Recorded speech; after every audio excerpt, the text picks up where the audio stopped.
Okay, I have to finish a assignment on elevator pitches. Now, from my perspective, elevator pitches and selling points, I find very unkosher. Um, very unkosher and also very deplorable. From my perspective, and I'll have a lot of perspectives on this.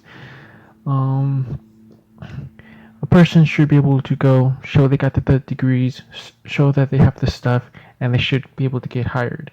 It should not be about who can, you know, uh, it's understand that elevator pitches and selling points. It's they even say multiple times.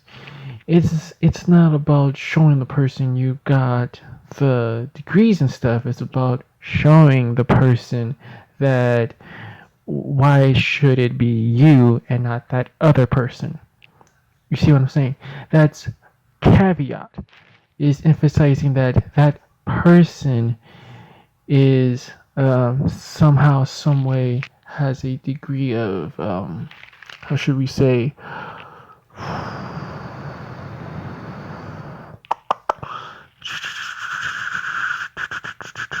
How should we say? Um, relation to that to the boss in some way, shape, or form. They are friend of a friend or they're a family member. It has various degrees of that extent. Okay, it's not just about oh it's a good elevator pitch. It's about what they are emphasizing in their meaning. Okay, and that happens a lot in a lot of work environments. You have the person that has the degrees and has all the stuff, but they pretty much don't really give a shit about the boss. And they just don't really want they just want to make money and go on. And no boss wants to feel like all what they are good for is a paycheck. Now, I understand that, but in doing so, there's a lot of bosses that pick employees that make them feel, um, how should we say, special. So they go out of their way to pick employees that have really good elevator pitches, really good selling points. Every time that boss interacts with that employee always knows the right words to say, the right buttons to press, and the boss smiles and laughs and is all uh, all full of sugary emotions.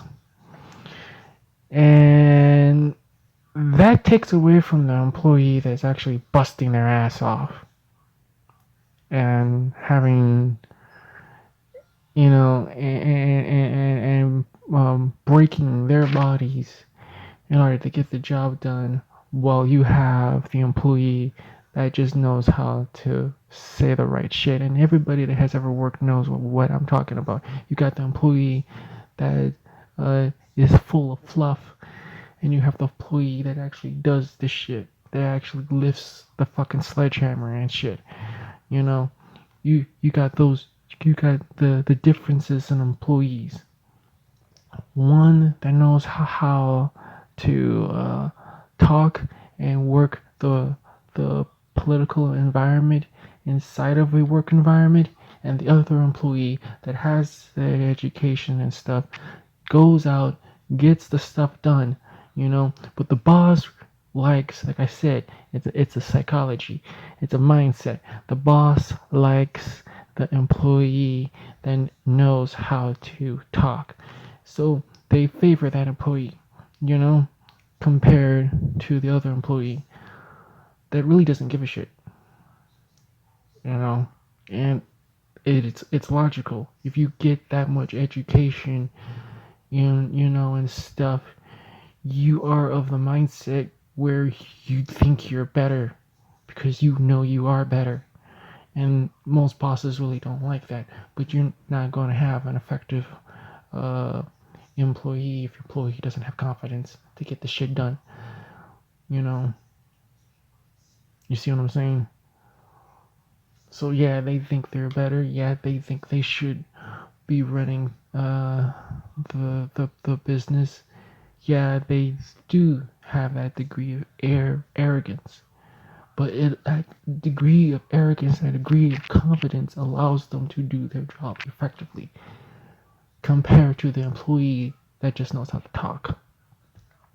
You see, there's separate differences of mindsets, differences of people. You know, one employee it gets the job by using selling points and elevator pitches. The other employee gets the job because they actually have the fucking credentials and they can actually do the stuff. And at the end of the day, the boss either A is going to have to accept that, or B is going to be in a situation where they're surrounded by a bunch of people that only know how to be yes men and yes women. And everybody that knows if your whole working if your whole business is filled with yes men and yes women, you don't got anybody there that is contrary and is able to go and do the stuff, then you got yourself a really bad situation because you're not going to get anything done with a bunch of yes men and a bunch of yes women, because all they're going to do is go along with any willy-nilly idea you come up with. Now for some, that's actually a good thing. They actually really do like that stuff. They see that as a good thing. I'm not saying they see that as a good thing. For them. For them, it is a good thing. For them. But in any competent work environment, okay, the difference between American work environment and like a Japanese work environment, the difference between American work environment and like East Indian work environment is what I'm just got through saying right now. Co-workers that got degrees will go out and do the stuff compared to having compared to hiring a bunch of people that just that are just yes men and yes women. All they do is just tell you what you want to hear. The difference in American work environment. So from my perspective, I don't like elevator pitches. From my perspective, I do not like selling points. I find them very unkosher and I find them very deplorable. But nonetheless, I gotta do a assignment on it, so I'm gonna take it in the vein of how some of the YouTubers on YouTube do parodies of different cultural slangs, you know, that is common in their culture and stuff, or common in other cultures and whatnot, where they just do a little parody and they reflect on what they have heard and what they have seen from other people. You know, so from my perspective, that's what I'm gonna do. Okay, now the first elevator pitch is the internship interview. Okay, now we've all been there. We're there, us and one other person is there doing the interview, and you can hear what's the interview going on because you're usually like right next to the room, right? And you end up hearing the conversation that's going on. I mean, it should be just straightforward, you know. Hey, I applied for the job. Hey, here's my credentials. Call it a day. You know, that's what it should be. But it doesn't turn into that. What it turns is into this. And complete and total other bias. There is no There is no objectiveness, you know, in their conversation. It's complete and total utter bias. They're just there in the interview being chummy chummy, you know, all buddy buddy and friend this and friend that. It's like, I thought this is about business, not being friends on a playground. I mean, sheesh. But anyways, first elevator pitch. This is a scenario uh, that I have observed. Okay, a scenario. Okay, so the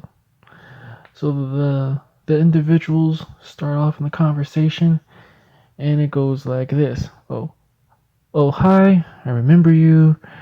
We go to the same insert whatever religious building you want. Oh, remember the pool party? Oh, I appreciate the invite. My family loved it. Oh, and thank you for the energy drinks and cigarettes. We had so much fun in class talking about our favorite topics and watching funny clips. And hey, since we know each other so well and get along, how about giving me a chance at the internship? This is how these people talk. I'm just giving you a rundown of how nonchalant they are in their conversation.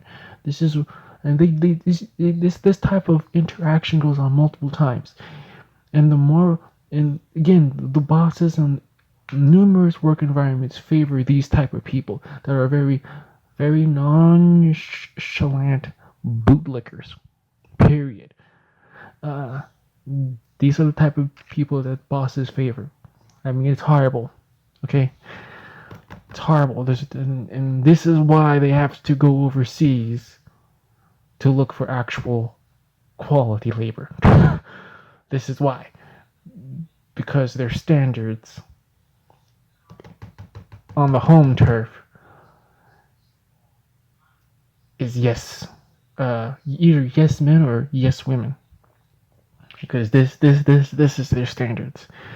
Okay, so that's the first elevator pitch. Again, yeah, okay, and again, it's even in the school environment. There's always there's always that one person that goes that extra mile to be chummy, just very awkward. It's like, why? Okay, now the second elevator pitch is the average job pitch. Now this is a this like I said this one you'll be hearing this multiple times. You'll just be walking by and you'll be noticing, observing, hearing the conversation with those key individuals. Again, it's like a school situation when you got the teacher's pet. You know that person is going to be like moving up in the job ranks because everybody, or not everybody, but the bosses like that person because of you know the nonchalant they relate and all that other malarkey. Okay, anyways, here's their pitch. uh, Gene, is that you? Whoa, it has been a long time since I've seen you. Well, I'm glad you and your family are all right, and I'm just here to give you my application and resume. I'm glad you are smiling. Work is too stressful to worry yourself. You already know my education since we are friends. That's not what it's supposed to be.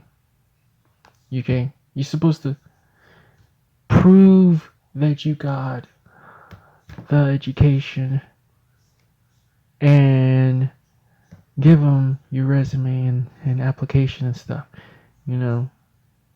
And since you have proven you got the education, since your resume is tight, since your application is tight, you get the job. Not chummy. This, again, they'll hire people like that because they're such close friends. Anyways, again, it's very.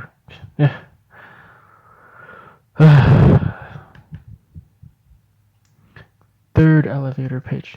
Now, this elevator pitch everybody has noticed, and this is the one person that here you're working your heart out, you're going through the extra mile and stuff, and there are those key individuals that you don't even know why they're going from point A to point B, even though you're the one busting your ass off. But then you end up noticing the conversations that they're having with the boss, you know, and the boss is allowing them to, allowing that peer level conversation. Normally, the conversation is supposed to be of a subordinate and a superior. That's how the conversation is supposed to go down, as a subordinate and superior.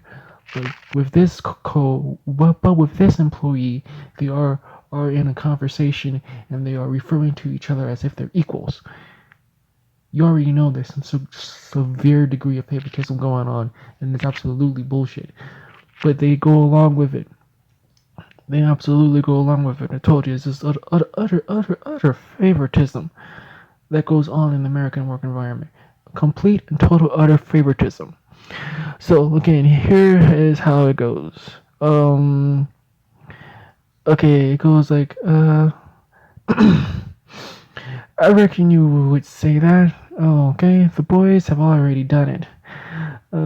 How was the new Call of Duty game? Anything new in swimming? Hey, Jessica said you and your family should visit. You see what I'm saying? Look, that's how nonchalant it is. They're supposed, like I said, there's just, again, here's my assignment. I don't really know how the professor's going to honestly think of this, but this is my experience with people using elevator pitches. This is my experience of how I've seen them use it. Okay, now maybe from some other people's perspective, they have a more positive experience with people using it.